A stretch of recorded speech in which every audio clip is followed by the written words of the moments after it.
أقدستي هتصات معبالتات قريبنا لكم ولنا سراوي السودان ناب دوبات إثيوبيا ببزحي يقعزكم زلو تسميع لهم زي كم زيلون كله سراوي السودان نفارت إمارس عرب أوديو تباهلهم كمون لعلوي حلفي عزازي سراويت RSF بمدقعت سبع البون فرتي السودان كم استغتلون زملاكت زينا كاب السودان تسميع لهم እዚ ከም ዝሉን ከሎ ኣብ ሞንጎ ስዑድ ዓረብን ሕብራት ዓረብ ኤሚሬትስን ከቢድ ወጥሪ ተበጊሰሎም ኣብ የመን ግጭት ዳግም ተበጊሱም ስዑድ ዓረብ ድማ ከቢድ ደብዳብ ኣየር ፈጺመላ ብወገን ኢትዮጵያ ናብ ቀይሕ ባሕሪ ንምእታው ኣብ ናይ መወዳእታ ሰዓታት ከም ዘላ ተገሊጸሎም بريزيدنت إسياس أفوركي حدوش عامة 2026 مسرت بمقبار زحلفو ملأختي مخبار لعلاونت هاجرو مسرت بمقبار ون زرخبنا يحابيت هلوم عزاز سراويت أمريكا نابك أرنا أفريكا داقم تملي سلام تركي عب زمس زلو ورحي عب صوماليا فلما يسرحيت تحتي بحري كتكايد مخانا زمل كتزينا وسلام زخبركم تخطاتلتي زيناتات تجراي هورايزن نسعد بالله محدش معبالاتن وانا وزيناتنا قربنا لكم علاليناكم زلنام بزرزر كنغركم ياكسب مودادا تخطاتلنا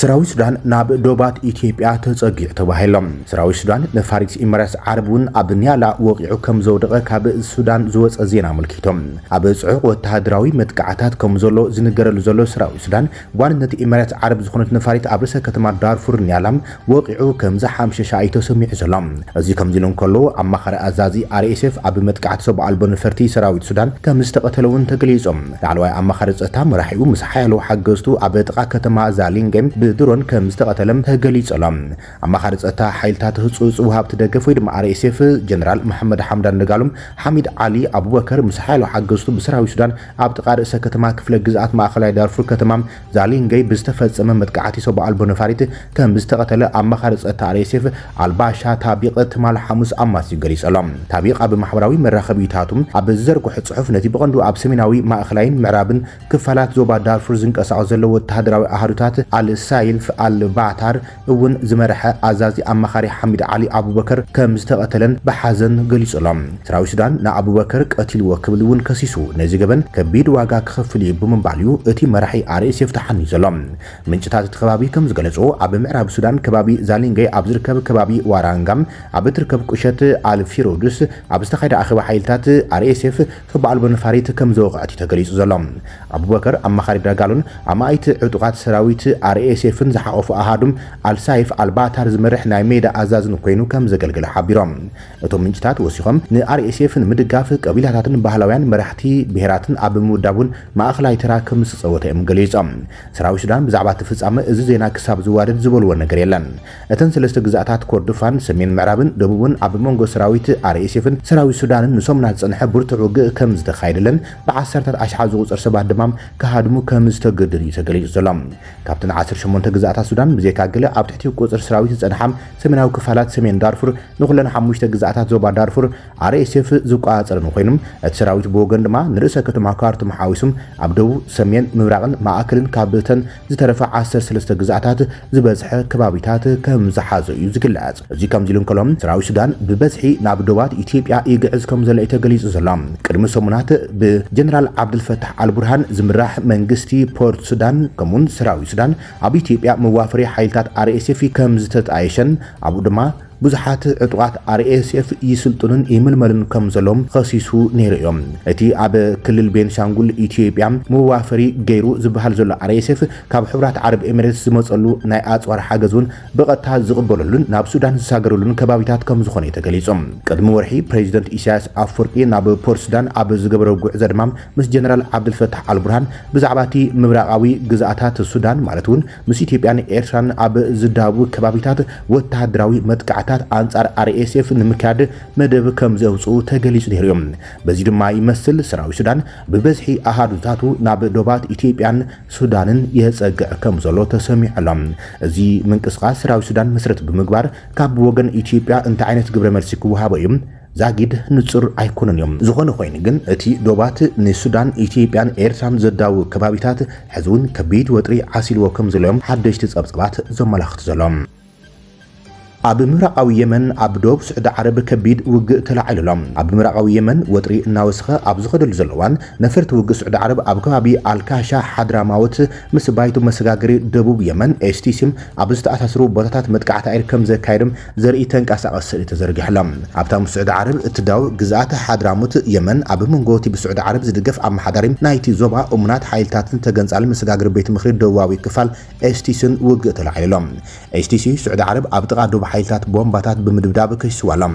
ኣብታ ስዑድ ዓረብ እትዳው ግዛኣት ሓድራሙት የመን ኣብ መንጎቲ ብስዑድ ዓረብ ዝድገፍ ኣመሓዳሪ ናይቲ ዞባ እሙናት ሓይልታትን ተገንጻሊ መሰጋገሪ ቤት ምኽሪ ደቡብን ኤስቲስን ውግእ ከም ዝተልዓለ ተገሊጹ ዘሎ ኢመረስ ዓረብ ናይ መወዳእታ ሓይልታት ካብ የመን ከም ዝተበገሱ እያ ኣረጋጊጻ ሕብራት ኢመረስ ዓረብ ድሕርቲ ብስዑድ ዓረብ ዝምራሕ ጥምረት ኣብ ልዕሊ ተገንጸልቲ ኣብ ደቡባዊ ዘካየዱ መጥቃዕቲ ኣየር ናይ መወዳእታ ሰራዊታ ካብ የመን ከም ዝወፀያ ኣረጋጊጻ ሓደ ሽሙ ዘይተጠቐሰ በዓል ስልጣን መንግስቲ ንማዕኸን ዜና AFP ኣብ ዝሃበ ሓበሬታ ኢመረስ ዓረብ ህላዊ ሓይልታት ፀረ ሽበራ ኣብ የመን ደምዲማላ ኢሎም ኢመረስ ዓረብ ንዝርብ ምጉዳል ምዕባልን ብዓለም ለኻዊ ደረጃም ዝድገፉ መስራሓትን ከምኡን ኮዘላቕ መንገዲ ሰላም ተወፋይነት ከም ዘላም እቲ በዓል ስልጣን ገሊጾም ኢመረስ ዓረብ ሓይልታታ ካብ የመን ትስሕብ ከም ዘላ ብሰሉስ ኣፍሊጣ እቲ ኣብኡ ፀረ ሽበራ ዝብሎ ስርሒታት ደው ከም ዘበለውን ኣውጃ ድሕርቲ እህጉራዊ ኣፍሊጦ ዘለዎ መንግስቲ የመን ኣብ ውሽጢ 24 ሰዓታት ሓይልታቱ ካብቲ ሃገር ክስሕብ ድሕሪ ምሕታትያ ወፅያ እዚ ብስዑድ ዓረብ ዝተደገፈ ናይ የመን ጠለብ እቲ ብስዑዲ ዝምራሕ ጥምረት ንወደብ ሙካላ ብቦምባ ድሕሪ ምድብዳቦም ኢመረስ ዓረብ ክልተ ዕጥቃዊ መኻይን ኣጽዋራትን ተተኮስትን ንፃዕና መራኸብ ናብ እትድግፎም ደቡባውያን ተገንጸልቲ ከም ዘብፅሐት ድሕሪ ምኽሳስዮም እዚ ከምዚ ኢሎም ኩሉ ድማ ካብ መዕርፎ ነፈርቲ ዓደን ኣብ የመን ዝካይድ ዝነበረ በረራታት እውን ደው ኢሉ ኣምሲሎም ወጥሪ የመን ዝያዳ ተቐጻጺሉ ቀጺሎም ተገንጸልቲ ኤስቲሲ ስዑድ ዓረብ ካብ ኢመረስ ናብ ዓደን ዝግበሩ በረራታት ፈለማ ኣብ ጅዳ ከዓልቡ ከም ዘሎም ኣገዲዳ ኢሎም ከሲሶም ኣሎም ስዑድ ዓረብ ግን ነቲ ክሲ ነፂጋተላ ኣብ መንጎቲ ብስዑድ ዓረብ ዝድገፍ እህጉራዊ ኣፍሊጦ ዘለዎ መንግስትን ኣብ የመን ቀጻሊ ወጥሪ ኣብ ዘለዋን ካብ እህጉራዊ መዕርፎ ነፈርቲ ዓደን ኣብ የመን ዝካየድ ዝነበረ በረራታት ዝሓለፈ ዓርቢ ደው ከም ዝበለ ተገሊጹ ማዕከን ዜና ሮይተርስ ኣብቲ መዕርፎ ነፈርቲ ኩሉ በረራታት ከም ዝተቋረጸ ጸብጺቦም ዋላውካ ተወሳኺ ዝርዝር ስራሓት በረራታት ክጅምር ከም ዝኽእልን ንጹር እንተዘይኮነም ንግዜኡ ግን መዕርፎ ነፈርቲ ዓደን ተሓጺኡ ከም ዘሎ ኤስቲሲ ግን ኣብ ደቡባዊ የመን ፍሊት ሃገር ምቕራጹን ይጽዕር ከም ዘሎን ኣብ ወርሒ ታሕሳስ ድማ ኣብተን ምስዑድ ዓረብ ዝዳበባ ኣውራጃታት ሓድራሞትን ኣልማሕራን ወተሃደራዊ ስርሒታት ብምስፋሕ ወጥሪ ቅልጡፍ ምዕባለ ኣበጊሱ እዩ ተባሂሉሎም ስዑድ ዓረብ ሕብራት ኢመረስ ዓረብ ኣካል ናይቲ ፀረ ሕቲ ጥምረት እውን ንኤስቲሲ ዕጢቃቶን ነቲ ተገንጻሊ ጉጅለ ናብ ሓድራሞትን ኣልማሕራን ክሰፍሕ ከም ዘተባብዐትያ ብወገን ሪያድ ተኸሲሳ እዚ ድማ ሪያድ ንሃገራዊ ፀጥታ ብሓደጋ ዘእትዩ ዝበለቶም ኢመረስ ዓረብ ነዚ ክስታት ብምንጻግ ንፀጥታ ስዑድ ዓረብ ከም እትድግፍያ ኣጽኒዓ ገሊጻ ይኹን እምበር ካብ ሽዑ ጀሚሩ ኢመረስ ዓረብ ብሪያድ ዝድገፉ ፕሬዚደንታዊ ባይቶ ኣመራርሓ የመን ስዑድ ዓረብን ሰራዊታ ካብ የመን ንኽስሕብ ዝቐረበ ጠለባት ክትሰማማዕ ከላ ኤስቲሲ ግን ካብ ሓድራሞትን ኣልማሕራን ንድሕሪት ምምላስ ከም ዝኣበየ ተገሊጾም ኣብ ዝሓለፈም ኣብ ውሽጢ ብዓለም ደረጃ ተፈላጥነት ዘለዎ መንግስቲ የመን ዝርከብ ምስ ኤስቲሲ ዝተሰነየ ሚኒስትሪ መጓዓዝያ ስዑድ ዓረብ ካብን ናብን መዕርፎ ነፈርቲ ዓደን ዝግበሩ በረራታት ኣብ ጅዳ ምርመራ ክገብሩ ዝእዝዝ ሓድሽ ረቑሒታት ብምእታም ውፅኢት ናይቲ ኣብ መዕርፎ ነፈርቲ ዓደን ዘጋጠመ ምቁራጽ በረራታት ምዃኑ ተገሊጾም እቲ ሚኒስትሪ በቲ ስጉምቲ ዝሰንበደ ምዃኑ ብምግላጽ ሰበስልጣን ስዑድ ዓረብ ድሒሮም እቲ ገደብ ኣብ መንጎ ዓደን ሕብራት ኢመረስ ዓረብን ዝንቀሳቐሱ በረራታት ጥራይ ከም ዝምልከት ከም ዘነጸሩ ሓቢሮም ሓደ ምንጭ ስዑድ ዓረብ ንማዕኸን ዜና ሮይተርስ ኣብ ዝሃበ ሓበሬታ ኣብ ምድራት በረራታት ከም ዝሳተፈ ብምንጻግ ቤት ምኽሪ ኣመራርሓ ፕሬዚደንት የመን ዝምራሕ እህጉራዊ ኣፍልጦ ዘለዎ መንግስቲ የመን ድሕርቲ ናብ ኢመረስ ዓረብ ዝኸይድ በረራታት ክግበር ዝጠልብ ምዃኑ ገሊጾም ኣማኻሪ ፕሬዚደንት የመን ታቤት አለ አሕመዲ ንአልጀዚራ ካብ መዕርፎ ነፈርቲ ዓደን ዝብገስ ሓደ መስመር በረራ ዝምልከት ጠለብ ከም ዘቕመጠም ንአልጀዚራ ረጋጊጾም እሱ ግምቲ ዘይሕጋዊ ምስጋር ገንዘብ ኤስቲሲ ንምክልኻል ዝዓለመ ከም ዝኾነ ይገሊጾም አለ አሕመዲ መንግስቲ በረራታት ሙሉእ ብሙሉእ ደው ክብል ከም ዘይደግፍ ብምግላጽ ትራፊክ ኣየር ብዘይ ዕንቅፋት ክቕጽል ከም ዝደልዩ ገሊጾም ኢትዮጵያ ቀይሕ ባሕሪ ንምእታው ኣብ ናይ መወዳእታ ምድላዋት ከም ዘላ ኣፍሊጣላ። እዚ ሕዚ ዘሎ ወለዶ ኢትዮጵያ ነቲ ብስንኪ ውዴት ጸላእትና ዝሰኣናዮ ኣፍደገ ባሕሪ ንምርካብ ክዳሎ ኣለዎ ክብል ሜጀር ጀነራል ተሾመ ገመቹ ገሊጾም።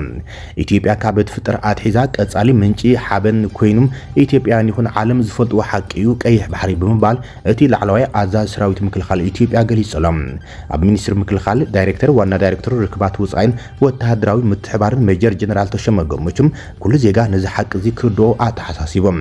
ኣፍደገ ባሕሪ ኢትዮጵያ ሒዝና ተፈጢርና ምህላውና ኣብ መድረኽ ዓለም ኣእማኒ መርትዖ ብምቕራብ ክንዕወት ቁልፍ ጉዳይ ምዃኑን ኩሎም ኢትዮጵያን ሓቂ ክፈልጡ ኣለዎምን ክብል እዮም እቲ ጀነራል ተዛሪቦም። ትንፋስና ከምውን መጻኢ ኢትዮጵያ እዩ ብምባል እዩ ንቀይሕ ባሕሪ ገሊጽዎም። ከም ሃገር ንዝሓለፉ 3 ዓሰርታት ዓመታት ብስንኪ ስእነት ወደብ ባሕሪ ብቁጠባ ተሰቂና ንሰላምን ድሕነትን ዘለና ተቐላዕነት ድማ ብዓቢኡ ወሲኹ እዩ ብምባል እዩ ዝገልጽ እቲ ጀነራል። ወደብ ባሕሪ ሕጂ ሓደ ካብ ሃገራዊ ኣጀንዳታት ኢትዮጵያ ምዃኑ ዝገለጸ እቲ ጀነራል ካልኦት ውድባት ካልኦት ጉዳያት ምዚ ኣጀንዳ ብምትእሳር ክሳብ ክንደይ ከደናግሩና ይፍትኑ ብዘይገድስ ከም ጉዳይ ሃገራዊ ኣጀንዳ ክንፍትኖን ክንቃለሰሉን ይግባእ ኢሎም። ጉዳይ ወደብ ባሕሪ ንኹሉ ሓረስታይ፣ ነጋዳይ፣ መንእሰይ፣ ተምሃራይ ኣገዳሲ ስለዝኾነ ኣብኡ ብንጥፈት ክንሳተፍ እዩ ዝግበአና ከም ሃገር ክብልም ሜጀር ጀነራል ተሾመ ገመቹ ገሊጾም።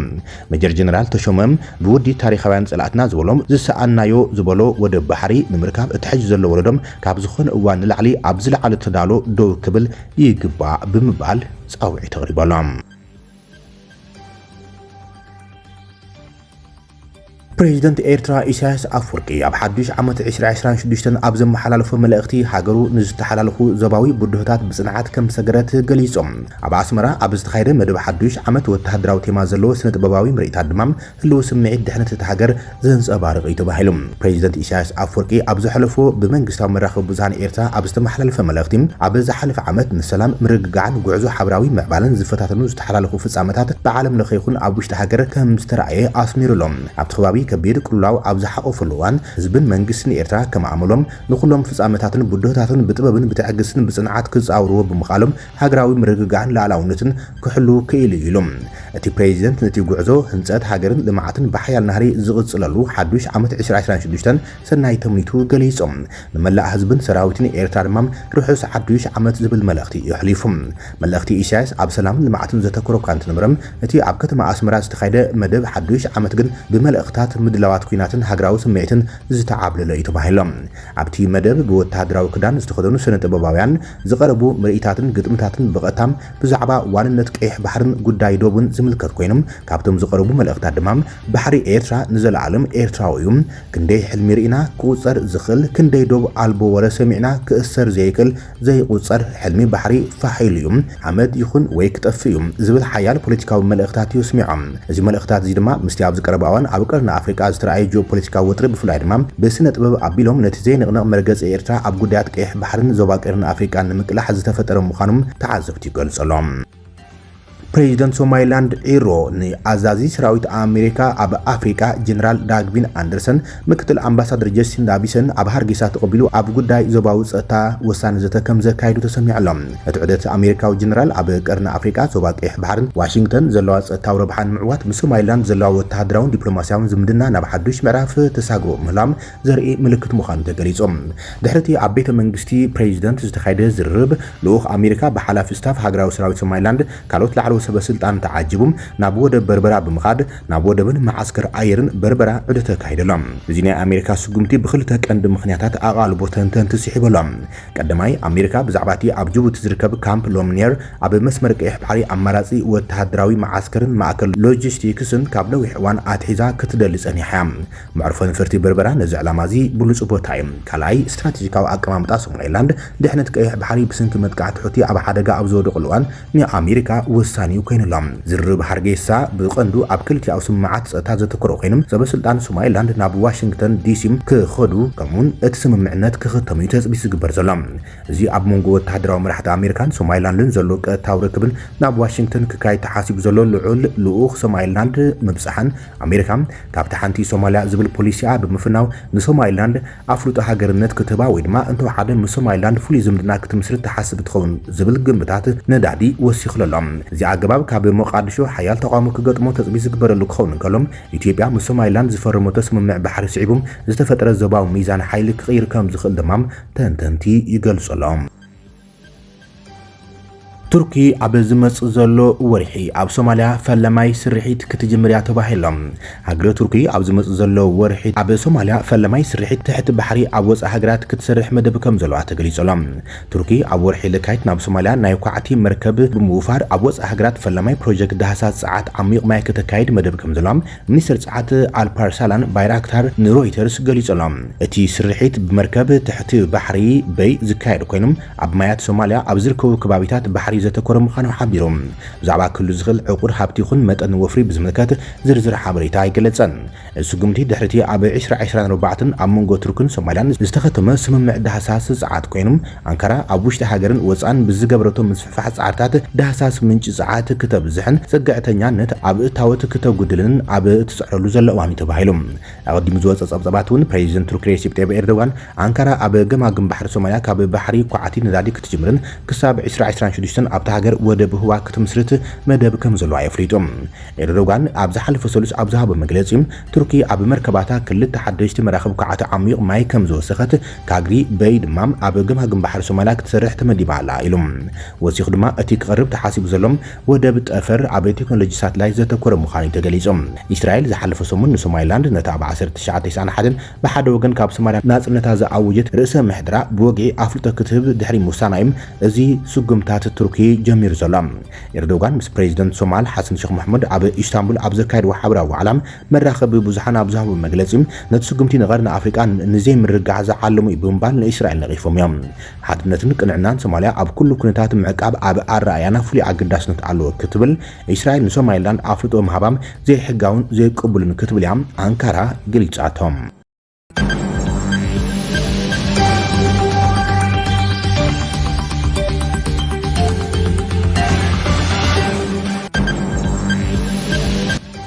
ክቡራትን ፍትዋትን ተኸታተልቲ ዜናታትና ንይሰዓት ዝብልናይ መሓደሽቲ ምዕባለታትን ዋናዊ ዜናታትን ኣብዚ ዛዚምና ኣለና። ሰናይ ምክትታልኩም ነመስግን። ሰላም